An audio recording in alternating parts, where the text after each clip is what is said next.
ဒါပေမဲ့လွန်ခဲ့တဲ့တစ်ပတ်တောက်ကြနီညကတော့သူ့ဘဝမှာဘယ်တော့မှမေးလို့မရတော့မယ်ဖြစ်ပျက်တစ်ခုကြုံခဲ့ရပါတယ်အချိန်ကမနေ့တနာရီခွဲလောက်ရှိပါပြီရန်ကုန်မြို့ရဲ့လူကျက်တဲ့လမ်းမတစ်ခုပေါ်မှာကိုစရာကားမောင်းနေတော့လမ်းဘေးမှာလက်တားနေတဲ့မျိုးသမီးတစ်ယောက်ကိုတွေးလိုက်ရပါတယ်ဒီအချိန်ကြီးမိန်းကလေးတစ်ယောက်တည်းဖြစ်နေတော့တနာတာနဲ့သူကားရက်ပေးလိုက်တယ်အဲ့ဒီမျိုးသမီးကကားနောက်ခန်းတကားကိုဖွင့်ပြီးတော့ဝင်ထိုင်တယ်သူမကခေါင်းငုံထားပြီးသပင်တွေဖားလျားချထားတာကြောင့်မျက်နှာကိုတေချာမမြင်ရပါဘူး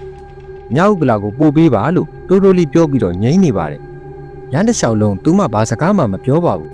ကိုစရာကစကားစမီးပြောဖို့ကြိုးစားပေမဲ့သူမကပြန်မဖြေပဲခေါင်းငုံပြီးတော့ထိုင်နေတာကြောင့်သူလည်းဆက်မပြောတော့ပါဘူးထူးဆန်းတာတစ်ခုကကားထဲမှာရင်းကြီးနံလို့မြေချီနံလို့အနံဆိုးတစ်ခုရနေတာပါပဲကိုစရာကတော့လမ်းဘေးကရင်မြောင်းတန်ဖြစ်မယ်လို့ပဲတွေးလိုက်ပါတယ်ဒါပေမဲ့နောက်ကြည့်မှန်ကိုကြည့်မိတိုင်းစိတ်ထဲမှာလေးလံတဲ့ခံစားချက်ကြီးဖြစ်နေတယ်မှန်တဲ့ကနေကြည့်လိုက်ရင်မျိုးသမီးကထိုင်နေတဲ့ပုံစံမပြတ်ပေမဲ့တခါတလေသူမရဲ့ခေါင်းကနည်းနည်းမော့လာသလိုမှန်ကနေတစင်သူ့ကိုစိုက်ကြည့်နေခံစားရတယ်လူရခီးကိုရောက်တော့ကိုစရာကားရက်လိုက်ပါတယ်ရောက်ပါပြီညီမလို့ပြောပြီးနောက်ကိုလှည့်ကြည့်လိုက်တဲ့အချိန်မှာနောက်ခုံကဗလာကျင်းနေပါတယ်ဘယ်သူမှမရှိတော့ပါဘူးကိုစရာကြက်သိန်းတွေထားသွားတယ်ကားတကားဖွင့်တန်းပိတ်တန်လုံးဝမကြားလိုက်ရပဲလူကပျောက်သွားတာပါသူကားပေါ်ကဆင်းနောက်ခန်းတကားကိုဖွင့်ကြည့်တယ်ဘယ်သူမှမရှိဘူးထိုင်ကုန်ပေါ်မှာရေစက်တချို့ပဲကျန်နေခဲ့တယ်တရေချောက်တာပဲလို့တွေးပြီးကိုစရာကြောက်လန့်တကြားနဲ့အိမ်ကိုတန်းမောင်ပြေးပါတယ်အိမ်ရောက်တော့ဇနီးသည်ကိုတောင်ဘာမှမပြောရဲပဲဖျားစာရုပ်ပြီးအိတ်လိုက်တယ်နောက်တနေ့မနေ့ရောက်မှကားကိုစီးကြောဖို့လုပ်ရင်မင်းညကဖြစ်ပျက်ကိုပြန်စဉ်းစားမိစိတ်ထဲမှာမတင်ကားတာနဲ့သူ့ကားထဲကကင်မရာကိုဖြုတ်စစ်စစ်ကြည့်ဖို့ဆုံးဖြတ်လိုက်တယ်သူ့ကားမှာကရှေ့လမ်းကြောင်းကိုရိုက်တဲ့ကင်မရာအပြင်ကားအတွင်းကောင်းကိုရိုက်ကူးထားတဲ့ကင်မရာပါတပ်ဆင်ထားတာ memory card ကိုကွန်ပျူတာမှာထိုးပြီးတော့မင်းညကဖိုင်ကိုဖွင့်ကြည့်လိုက်တဲ့အချိန်မှာကိုစရာရဲ့နှလုံးခုန်တဲ့ဟာရက်တန့်သွားမှတဖြစ်သွားပါတယ်ဗီဒီယိုဖိုင်ထဲမှာသူ့လမ်းမေးမှာကားရပ်ပြီးခီးစက်တင်လိုက်တာကိုတွေ့ရတယ်အဲ့ဒီမိန်းကလေးဝင်ထိုင်တယ်ကောင်းပေါင်းထွက်လာတယ်ဒီအထိအကုန်ပုံမှန်ပါပဲဒါပေမဲ့ကောင်းပေါင်းနေရင်10မိနစ်လောက်ကြာမှထိတ်လန့်စရာအဖြစ်အပျက်ကစတင်ပါတယ်အဲ့ဒီမိန်းကလေးကခေါင်းငုံထားရာကနေဖြည်းဖြည်းချင်းမော့လာတယ်ပြီးတော့သူ့ပါဇက်ကနေတစုံတစ်ခုကိုထွေးထုတ်လိုက်တယ်အဲ့ဒါကဓမြောင်တစ်ချောင်းမှာသူကအဲ့ဒီဓာတ်ကိုပါဇက်ထဲမှာကိုက်ထားခဲ့တာပါပြီးတော့သူ့မျက်လုံးတွေကကောင်းမောင်းနေတဲ့ကိုစရာရဲ့ဇက်ပိုးကိုစိုက်ကြည့်ရင်ပြုံးနေတယ်